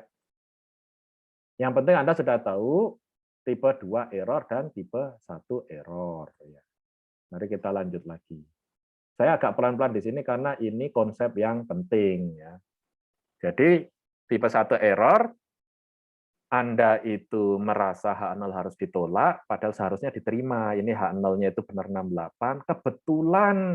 Kebetulan kok hasil tes Anda itu di luar batas. Sehingga Anda menerima H1. Dan ini kemungkinannya adalah setara alfa. Jadi alfa itu adalah 1 minus confidence ya. Confidence-nya 95%, alfanya berarti 5%. Jadi 5% bahwa kemungkinan kita akan salah mengambil kesimpulan. Nah, itu disebut tipe 1 error. Nah, ini ya, jadi Anda jatuh di sebelah sini nih, sehingga menganggap bahwa harus ditolak H0-nya. Itu kesalahan alfa. Oke, tipe 2 error lebih sulit menjelaskannya. Sesungguhnya hipotesis kita pada sesuatu yang kita anggap H0 itu salah ya, karena sesungguhnya populasinya beda, ada di tempat yang lain gitu ya. Tapi kita meyakini ini bahwa rata-rata populasi adalah 68. Kenapa? Kebetulan sampelnya ada di perbatasannya, ini ada di daerah overlap yang bisa membenarkan 68 maupun bisa membenarkan 70 gitu ya. Dan karena 68 ini yang kita hipotesiskan, ya kita terima 68. Aslinya 70 gitu ya. Berarti sebenarnya kita salah tapi tidak tahu. Itu disebut dengan tipe 2 error ya. Tipe 2 error. Oke. Nah, ini contoh. Nah, bagaimana kita tahu bahwa tipe 2 error itu? Kita tidak tahu tapi kita berusaha mengurangi. Nah, bagaimana cara berusaha menguranginya? Dengan cara menempatkan alfanya itu di salah satu sisi saja. Jadi itu yang kenapa ada one sided dan tidak two sided gitu ya. Karena gini nih. Kalau saya ingin merecek bahwa misalnya saya ada di sini nih, saya dapat percobaan X saya itu di sini nih, hampir 69 sini. Kalau saya ngasih alfanya itu hanya 2,5%, yang di sini nih misalnya ya, yang dia lolos. Tapi kalau saya ngasih alfanya itu 5%, dia tidak lolos. Kita langsung reject H0 bahwa mu-nya dari populasi bukan 68. Berapa? Entah, pokoknya lebih besar dari 68. Kenapa? Karena kalau saya kasih 5% di sini, maka X rata-rata sampel saya itu sudah di luar batas. Beda misalnya, ya, beda misalnya saya mengambilnya X rata-rata alfa dibagi 2. Kalau alfa dibagi 2, bisa jadi saya naruh batasnya adalah di sini. Sehingga ketika saya dapat di hampir 69, terima 68 sebagai mu populasi. Ya. Maka ternyata dengan kita mengecilkan alfa, kita mengurangi tipe 1 error, karena kan ini tipe 1 error sebenarnya. Tapi memperbesar kemungkinan tipe 2 error. Ya. Jadi ini daerah yang bisa salah kesimpulan. Tapi kalau misalnya kita ngambilnya satu sisi, 5%-nya taruh di sebelah kanan saja, kita mengurangi kesalahan tipe 2, meningkatkan kemungkinan tipe 1. Tapi tipe 1 itu biasanya jauh lebih kecil dibanding tipe 2 error. Jadi pada kasus seperti ini, di mana kita menduga bahwa sesuatu itu lebih dari 68, sebaiknya kita membuat one sided testing. Jadi si alfanya itu, nah ini dugaan kita dia di 68 populasi itu, kita taruh semua alfanya di satu sisi. Jadi di sini itu 5% kita taruh semua. Kenapa? Saya ingin mengurangi tipe 2 error. Saya memang ada kemungkinan meningkatkan sedikit tipe 1 error. Ya. Tapi saya lebih perlu untuk mengurangi tipe 2 error. Ya. Jadi bagaimana sih kalau misalnya teman saya tadi itu supaya nggak tipe 2 error tadi itu? Dia harus ngambil sampel lebih banyak dan lebih random sehingga CPU yang busuk-busuk itu ketahuan gitu. Jangan ambil yang ada di depan yang sudah apalagi dipilihkan oleh penjual, itu dia bisa tahu mana yang masih bagus, mana yang tidak gitu. Jadi kita harus random aja. Random pilih gitu, tes agak banyak, nah, nanti kalau yakin baru impor ya. Ya, kira-kira seperti itu ya. Mudah-mudahan konsepnya paham ya, ada tipe 2 error ya. Nah, ini contoh saja bahwa terjadi kesalahan. Nah, ini kesalahan beta. Kesalahan beta itu biasanya adalah arsiran dari populasi yang sesungguhnya di sebelah kanannya batas alfa. Nah, itu adalah nilai kesalahan beta. Ya. Oke. Nah, important purposes of test hypothesis tipe 1, 2 ini related, maka mengurangi salah satunya yaitu tipe 2, biasanya kita meningkatkan tipe 1, tapi itu lebih aman ya. Critical region itu biasanya digambarkan dari alfa, jadi dari tipe 1 error. Kita ingat dengan kita menaruh di salah satu sisi, mungkin tipe 1 error meningkat kemungkinannya, tapi tipe 2 error jauh berkurang. Itu lebih aman. Nah, untuk bisa menghindari dua-duanya itu, kita meningkatkan jumlah size-nya. Kenapa? Jumlah size yang meningkat itu membuat bentuk grafik distribusi normalnya itu makin menyempit tinggi gini. Nah, artinya kalau dia itu menebak di sini, misalnya ini saya tebak P-nya di sini gitu ya. Ya. Kalau saya itu masuk di sini, menurut grafik yang ini kan, maaf ya, jadi ya seharusnya yang ini yang jadi mengecil juga kalau yang dia N-nya kecil dia masih masuk, tapi kalau dia N-nya tambah tinggi, dia bisa jadi sudah keluar dari batas ya. Sehingga kita tahu bukan ini yang benar. Yang benar adalah yang satunya, yang ini gitu ya, bahwa lebih tinggi gitu ya. Intinya meningkatkan jumlah N membuat kita lebih aman kesimpulannya ya. Ya tentu saja istilahnya lebih banyak biayanya, tapi hasilnya lebih terpercaya. If the null hypothesis is false, beta is maximum when the, nah, ya ini intinya adalah beta ini adalah kesalahan tipe 2. Jadi kalau ceritanya itu kalau null hipotesis salah dan kebetulan nilai percobaannya itu di dekat dengan mu null hipotesis itu, nah itu maksimumnya B itu menjadi kemungkinan kesalahannya makin meningkat begitu ya.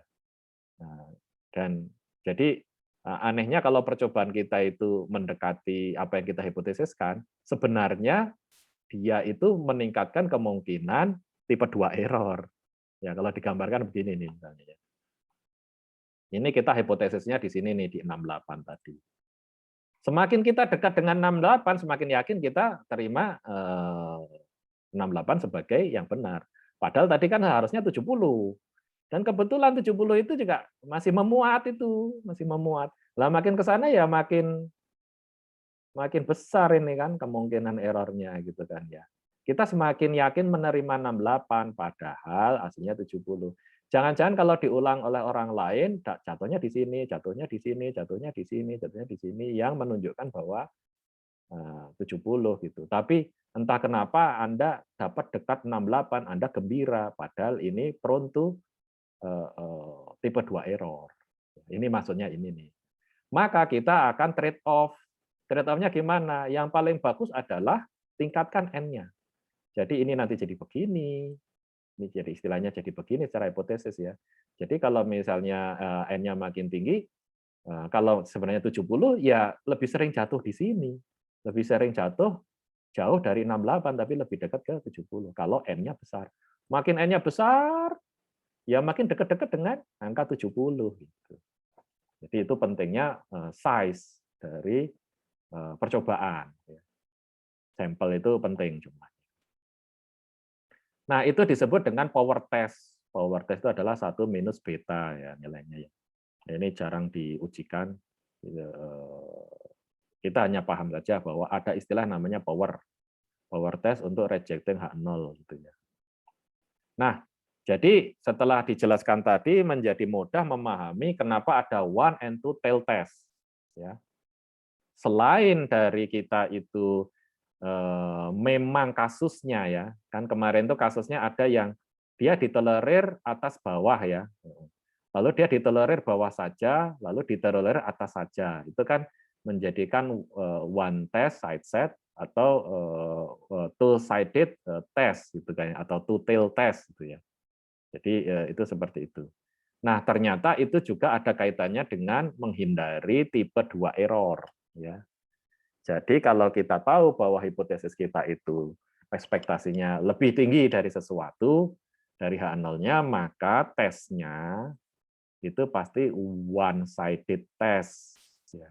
Jadi contohnya yang ini, maka tesnya nanti, kan ini hipotesis alternatifnya lebih tinggi daripada theta 0 ini kan. Ya, kalau lebih ya taruh semua di kanan.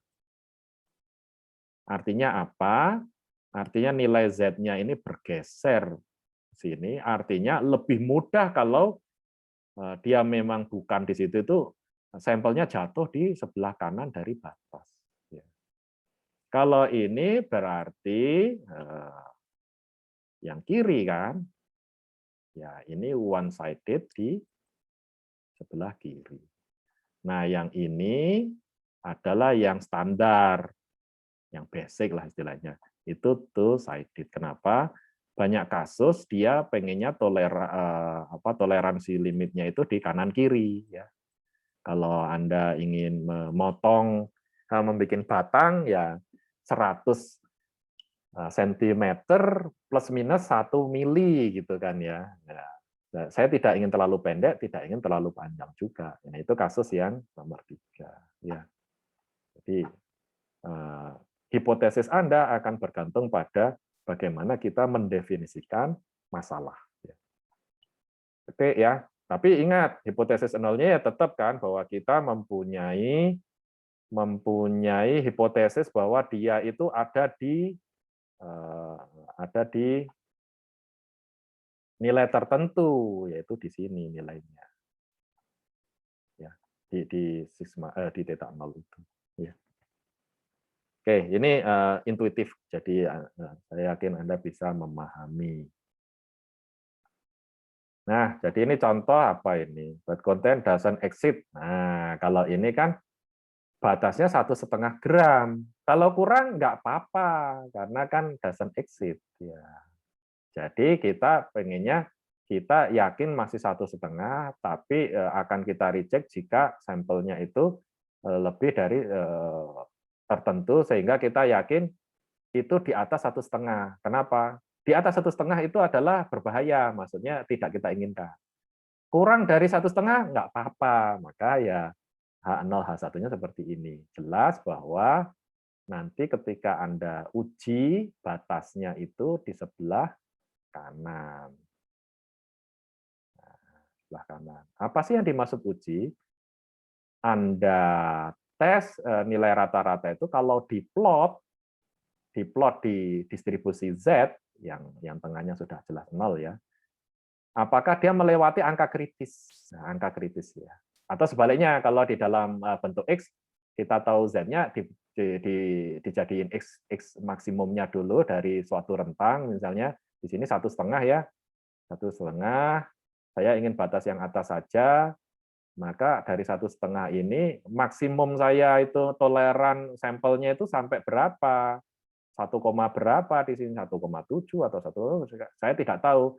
Ini adalah angka dari Z tadi yang dikonversi ke X malahan gitu ya. Tapi ini adalah batasnya. Jika sampel saya di atas batas tersebut dapat 1,8, saya reject H0. Jika ternyata saya dapatnya di 1,6, saya terima tetap 1,5. Ingat ya, 1,6 ini prone to type 2 error, tapi we don't care kalau N-nya kita naikkan. Ya, sepertinya ya, kita lebih yakin bahwa lebih kecil kemungkinan salah gitu ya. Kalau N-nya banyak. Kalau N-nya sedikit, ya kita tetap hati-hati. Mungkin kita tes lagi hipotesis yang lain dan apakah sampelnya, atau lakukan sampel berkali-kali. Jadi makin lama makin jelas siapa yang lebih dekat, apakah lebih dekat ke 1,5 atau mungkin ke 1,8 gitu kan ya. Ya. Jadi itu seperti ini one sided test ya, one sided test. Nah, kalau ini two sided ya. Kenapa? Ya mungkin di sini bawah dan atas sama pentingnya. Ya, nanti bisa kita lihat, kita lanjutkan dulu ya. Bagaimana cara menggunakan hipotesis testing? Intinya adalah Anda mempunyai suatu hipotesis, kemudian Anda tentukan batas ketika keluar dari hipotesis itu. Jadi misalnya saya hipotesisnya tadi misalnya apa? P 10% gitu ya. Maka ini saya anggap sebagai yang saya hipotesiskan sebagai tengahnya, lalu saya mencari batas entah kanannya saja atau kanan kiri ya, di mana itu sudah memuat misal 95%. Pokoknya sisanya ini entah 2 atau 1 itu totalnya 5% gitu. Nah, lalu kita melakukan percobaan kan. Nah, percobaan itu kemudian kita hitung dan kita mapping ke sini.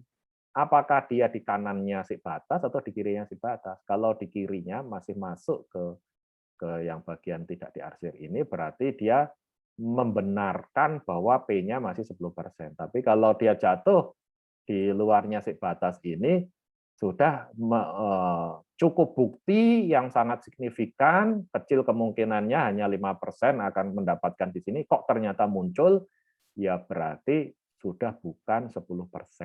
Itu ya, jawabannya seperti itu. Sudah lebih dari 10% misalnya kalau one sided. Ya. Jadi prinsipnya seperti itu, kalau kita baca di sini, tentukan hipotesis Anda, pilih level confidence, kemudian hitung batasnya secara statistik, kemudian compute percobaan Anda jatuh di mana, kanan atau kiri dari batas. Kalau masuk daerah yang H0-nya itu termuat, ya berarti terima. Kalau sampai keluar, ya reject gitu. Dan kemudian bikin kesimpulan, jangan setelah ditulis dihitung lupa. Jadi ini ada nilainya nih setelah mengatakan ini, maka kesimpulannya adalah tolak atau terima. Oke, kira-kira seperti itu. Lanjut ya, sampai jam 9 nggak apa-apa kan? Ya, atau 5 menit lagi lah. Nah, ini ada exercise, nanti kita bisa coba, mungkin Kamis kita latihan bersama. Kemudian ada single sample test, ya. Jadi tadi sudah paham, maka intinya adalah saya mengasumsikan mu-nya sekian, saya lihat dari percobaan, nah dia akan keluar dari batas-batasnya atau tidak. Kalau masih di dalam batas, saya terima, kalau di luarnya saya tolak bahwa mu-nya adalah nilai mu 0 ini. Gitu. Ya, contohnya ini apa ini 100 recorded death, 70%. Nah, kita yakin sekarang lebih tinggi dari 70%, maka ini one sided nih sebaiknya ya. One sided, dan kalau digambarkan maaf ya, ini adalah 5%, maka batas di sini 1,645. Atau kalau dijadiin menjadi usia, entah itu berapa, atau sebaliknya, si usianya ini, compute ini, Anda bawa ke Z, jadi dibalik ya. Nah, ini ada hasil percobaan 71,8, kemudian ini standar deviasi yang diketahui, maka Z-nya ditemukan 2,2. Nah, ini yang dibawa ke sini, jadi dibalik ini. Ya, terserah sih sebenarnya mau ini kita jadiin tahun, lalu kita tahu ini keluar atau tidak, atau dari tahun yang ini kita balikin jadi Z, gitu ya, sama saja. Nah, ternyata ini 2,02 sudah di sebelah kanan 1,645, berarti tolak H0, terima H1.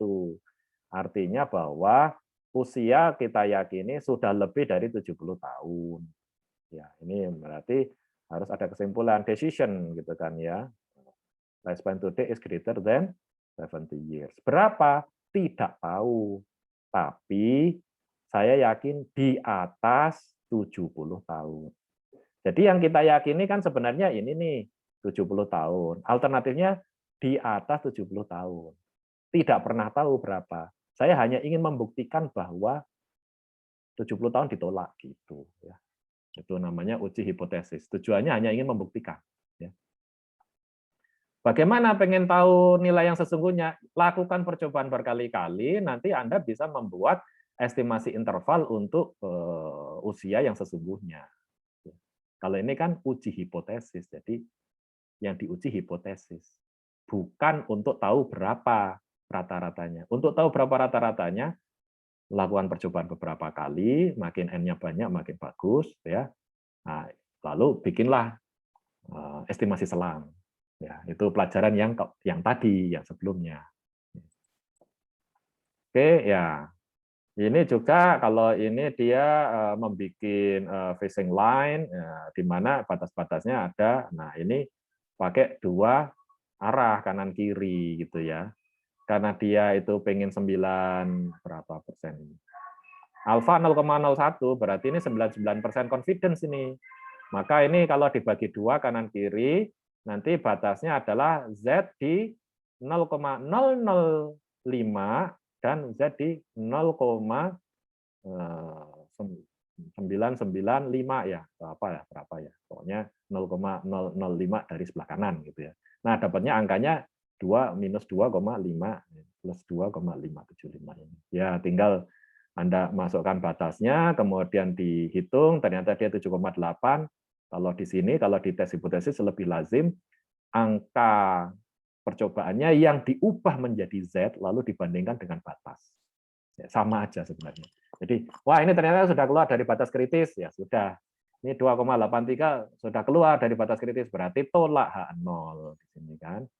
Bahwa average breaking strength-nya sudah tidak lagi 8. Bahkan kurang dari 8 ya. Lebih bisa diuji lagi, yaitu alfanya dikumpulkan di salah satu sisi saja, ya boleh. Atau kesimpulannya sama, bahwa benda ini sudah kurang dari 8 kilo ininya, kekuatannya. Oke ya, itu contohnya ya. Nah, ini ada kanan, ada itu ya, bisa kanan kiri ya. Nah, kemudian ada variance unknown. Kalau variance unknown bagaimana? Ya, kembali ke pelajaran sebelumnya, gunakan S dari sampel. S dari sampel itu bisa digunakan sebagai pengganti dari variance yang tidak diketahui. Nah, ini sudah istilahnya sudah hanya penerapan dari pengetahuan kita sebelumnya, kapan kita menggunakan S, kapan menggunakan T, kapan menggunakan kombinasi, yaitu bergantung kasusnya ya. Tapi idenya saya sama, bahwa tentukan batas-batas kritisnya, lalu tes yang dari hasil ini dia masuk di sebelah luarnya atau di dalam dari rentang yang masih memungkinkan gitu. Itu hipotesis seperti itu. Sama ini juga menghitungnya Z-nya. Nah, ini hanya yang diperhatikan, yang penting adalah di standar deviasi dari sampel ya. Ya karena ini menggunakan dua populasi, 2N ya seperti ini poolnya. Ya. Oke, ini semua sama ini. Equal variance juga sama gitu ya. Oke, nah ini ada equal variance, pair observation. Sebenarnya ini rumusnya semua sama. Nah, sehingga kalau kita lihat ya ini ada contoh rangkumannya. Jadi misalnya kalau N-nya lebih besar dari 30 gunakan Z, kalau kurang dari 30 gunakan T, maka ada degree of freedom. Kalau ada selisih maka rumusnya kayak gini. Tapi kalau kita perhatikan rumusnya sama ya, ini X min mu dibagi standar deviasi. Ini juga sama ini sebenarnya kalau Anda perhatikan. Hanya beda di penerapan dari standar deviasinya saja. Permisi, Pak. Ya. Kemudian ini choice of sample, ini sebenarnya tadi ya idenya itu agar lebih lancip gitu, sehingga overlapnya si beta ini berkurang. Ini kan kalau lebih lancip alfa maupun betanya jadi overlapnya jadi berkurang kan. Nah ini alfa hanya segini, beta lebih besar ya. Beta adalah tipe 2 error, alfa adalah tipe 1 error. Oke, nah kemudian 2 sampel case, ya nanti kita latihan saja. Tapi ini idenya persis sama, rumus-rumusnya juga sama. Ini hanya kapan kita menggunakan N-nya. Kemudian ini graphical methods pakai box ya, memudahkan saja. Nah, Yang saya belum ketemu mana dia yang koreksi ya. Bentar. Saya ingin menunjukkan bahwa Anda ini tes 2 proporsi ini sama saja. Ini Permisi, Pak. varians, tes varians ya. Sama saja goodness of it itu nanti kita bahas lagi ini. Saya mencari yang koreksi berdasarkan populasi yang terbatas ya. Apa materinya nggak di sini ya? Loh, nanti saya carikan dulu ya. Ini kenapa di materi ini kok tidak ada hal yang ketiga. Kan tadi kalau kita bahas ya, sejenak ini hanya mengingatkan ya. Jadi kalau misalnya kita itu uji statistik suatu pertanyaan, itu kita akan ditanya, kita cek ini masalah P atau masalah T atau masalah varians. Setelah itu yang kedua adalah dia N lebih dari 30 atau kurang dari 30. Ya. Nah, ada yang ketiga yaitu apakah dia dari koreksi N terbatas atau terbatas ya, atau dari tak hingga populasi. Nah, yang ini kok belum. Nah, nanti saya carikan materinya ya. Nah, ini penting ini karena banyak kasus di mana kita sebenarnya membuat suatu testing dari populasi yang sebenarnya terbatas ya. Oke, sampai di sini dulu agak cepat ya. Mohon maaf ini yang penting Anda dapat idenya dulu. Setelah itu kita akan tajamkan dengan latihan ya. Oke, ada pertanyaan sampai di sini? Silahkan. Kalau tidak ada, saya cukupkan sampai sekian ya. Selamat pagi semuanya. Assalamualaikum warahmatullahi wabarakatuh.